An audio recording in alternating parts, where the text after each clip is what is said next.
Hey guys, welcome back to my channel.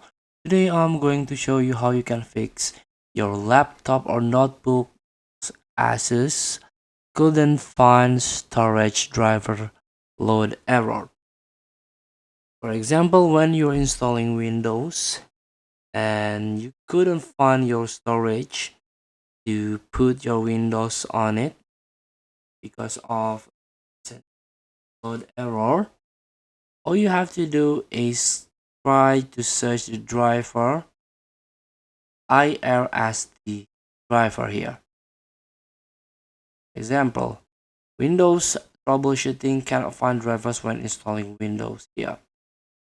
Here, for example, you cannot find the driver. You cannot find your disk here.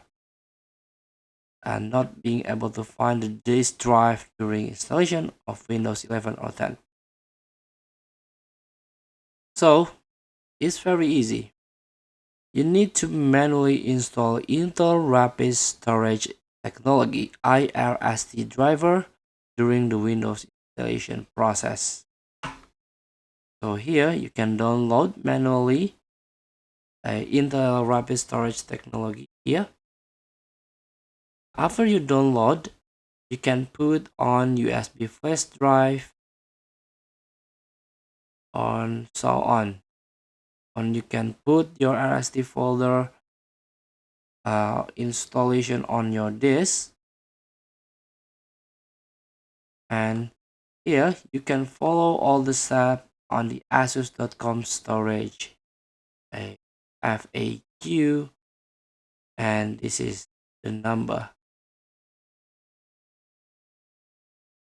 So there is a guide how you can, or step by step, how to install your disk using the IRST driver. The first one, for example, you can select browse and then find the folder where you extracted IRST driver on your storage, and then click OK after you find it, and select Intel RST FMD controller, the first one here. Next, and then once the driver installation is complete, the disk drive will be displayed normally here. Feel free to try. Thank you for watching. Don't forget to comment, like, and subscribe, and click the button below. See you in the next video.